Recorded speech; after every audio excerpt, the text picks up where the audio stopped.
Hello viewers and welcome to Africa and Beyond the Television Network, and we are looking at what is happening in the nation of Zimbabwe. There is a prophecy, there is a likelihood. Is it a likelihood? No. The prophecy is saying kuchava nemubatanidzwa wehurumende uchange uchisanganisira vachamisa na vanofungidzirwa kuti ndevachiwenga. Let us take a look.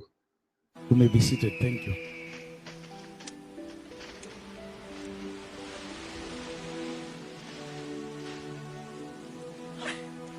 Amen. Anonzwika. Shout a good amen. To the Lord. Wave your hand unto the Lord and shout God's intervention. And shout God's intervention. Thank you, Jesus. Amen. Those are the deeds of Christ. Tino porofita. Tinoona. Itame anonzika. Tinoona. Onyora pasandit. Shout a good amen. This word I want to speak is progressive. If I say progressive, it means this is not the first time I'm speaking this prophecy. Hallelujah.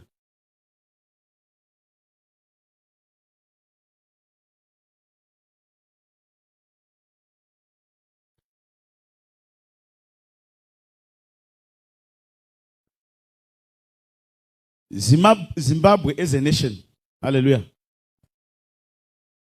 will experience a new political phase. Amen. Zimbabwe as a nation will experience a new political phase. A new chapter into politics.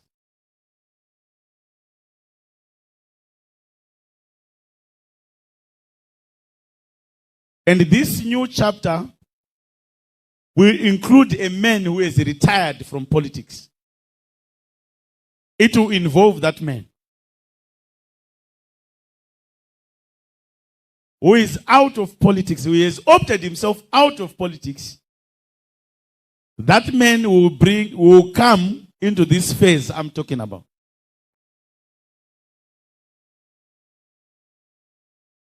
When he comes back into political space, I see people sitting on a table and an invitation is given to that person. That man who is currently out of politics will be given an invitation to come on the table. I see him accepting that invitation to form a union. Meaning to say we are going into a season where those who formerly opposed each other shall come together.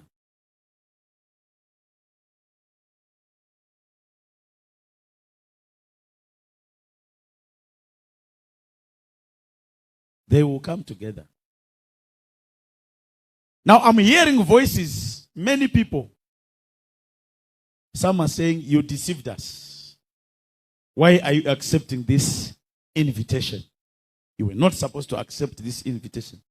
So it means you were planning this all along. So accusation. So mixed feelings.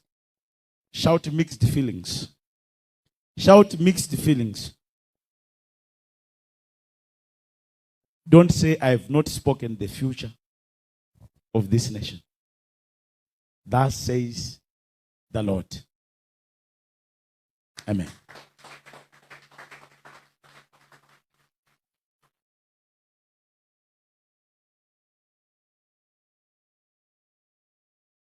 Kilo. And what we need to understand right here is he speaks about a new political season. I'm not so sure if I'm putting it the correct way, but I think you have heard him speaking. Okay, the second thing is this is something which is new. New means new. What it means is we are going to have a new system altogether. And this will happen after he returns When he returns, he says that he sees a meeting happening which will be meant to invite him over. So something new cannot be something new talking about Emerson watagara tinayo, because this one is old. New means probably general. Kana kuti mageneral, regai titi mageneral, because kune 2 mageneral, if not 3 mageneral. Nemukomana, it's a possibility. So we need to take a look onto the possibilities of that happening. Can that happen? What we can say is you can never rule out that position from happening.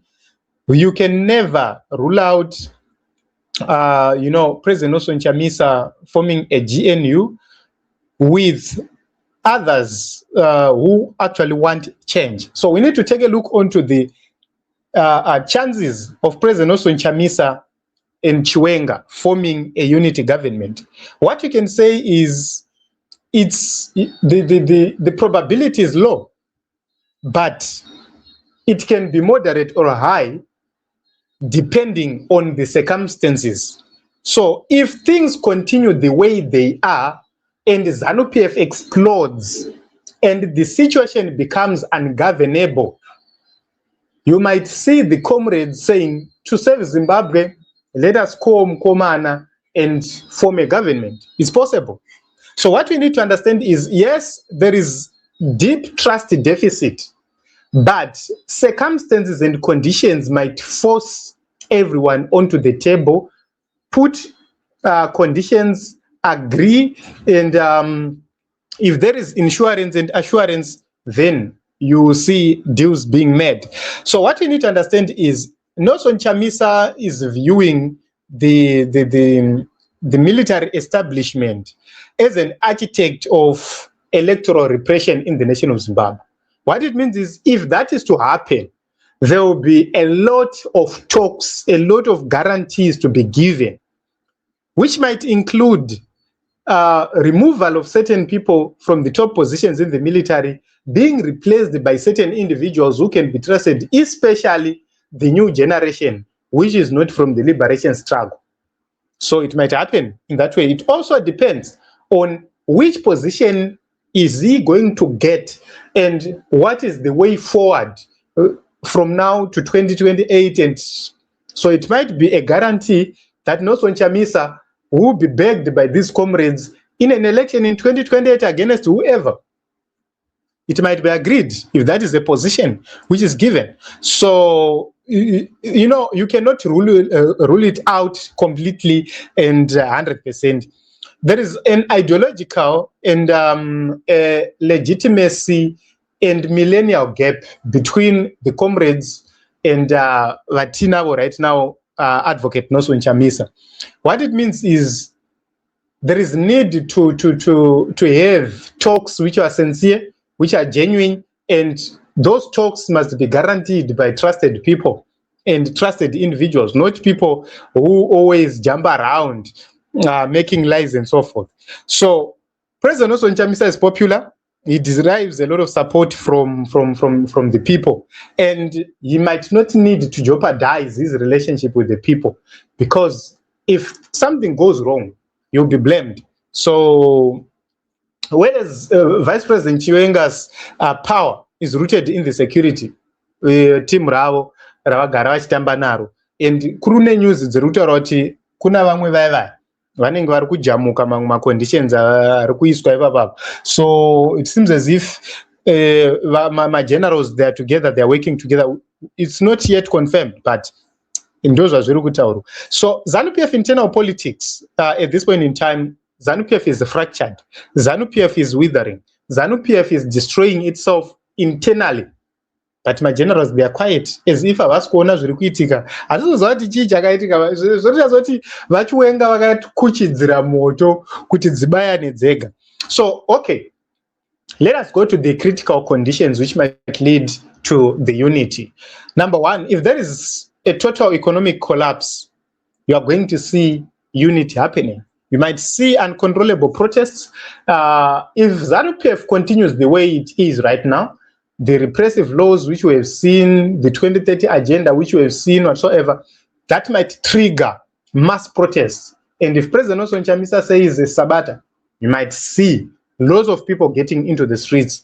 And because they are already divided and they are no longer supporting each other and trusting each other, you might see divisions which might lead to that kind of unity. So those are the critical issues. Number one, continuous economic collapse. And secondly, uncontrollable protests. And also let us remember that South Africa is blocking the way for Zimbabweans to go into South Africa. So if that continues and deportations continue, zvinogona kushata because vanhu vajaira kunongwa vangwavha kusere zvinovaremera kungwavhira kuno. So those people might say kusiri kufa ndekupi, ngatigadzirisei nyika. So that is another scenario. So there might be, there is already a succession deadlock within ZANU-PF. We have seen fights from the same family. We have seen fights from ZANU-PF itself internally. And if Mnangagwa is neutralized politically, there is need for succession. And, you don't have guarantee that you are going to be the one because of the captured, forces which we now have in Zimbabwe, which the institutions are now captured. So for you to win, you need people. Kumashure kwako, because vanhu vanogona kuseva. So that stalemate ikauya, it might then involve vanhu kuti anoshamari ngataurane ngatidai ma-conditions oiswa paground, and people agree for the sake of the nation, it might happen. So you might see a lot. Also, we can see SADC, we can see AU, we can see other bodies, external bodies, putting pressure on ZANU-PF, and because whatever which is going to happen is going to cause a lot of chaos, and that might open an avenue for external forces to chip in and then provide a pathway to a better Zimbabwe. So ZANU-PF is trapping itself because of the laws, the Zavaisa and everything else. It's going to be chaos all over. So manje, so these are simply my views. I'm not saying this is what is going to happen. Okay, what is the likely position inogona kupinda vachamisa izvezvi zvitikati vachiwenga vabatana navachamisa, position yavanogona kupiwa ndeipi? Here is what is very important. So President Nelson Chamisa, it would be wise for him to be president. Inini maonero angu, it would be wise to be president. But knowing the military we have in Zimbabwe, they will not surrender the presidency so easily. So it might be a negotiated settlement where President Nelson Chamisa will come in as a vice president. Valerio is another vice president. Chiwenga, very president, but only with a guarantee yekuti they are not going to back any other candidate or to contest in 2028. What it means is you will be there as a transition, preparing for Nelson Chamisa to win the 2028 elections. If that happens, then they might agree. And also, they will need to make sure that SADC is a signatory to that agreement. Other surrounding nations, regional bodies, AU, whatsoever, they are also signatories or guarantors to such a position. So what is not realistic is to see President Nelson Chamisa as a prime minister. I don't see that coming at this point because it's not allowed in the constitution. So it's something, but it might happen because if he becomes prime minister, you have some executive authority. He can engage as a prime minister. He can have an engagement because he will be leading government, whereas whoever will be president will be leading the state. So it depends on how they're going to negotiate. They can negotiate and say Chamisa will be the leader of the government, whereas the president will be the head of state. So it won't be the head of state and government. It will be the head of state and then the vice president becomes the head of government. If that is an arrangement, maybe zvinogona kushanda. So he can be transitional authority head. He can chair a national transitional council, and also, a lot of things. So these are my just views, my views. So please, we are here to analyze a prophecy, and it ends with that prophecy and nothing more. This is what we have for you. Let us meet in other episodes as well as other broadcasts. Your thoughts and your views.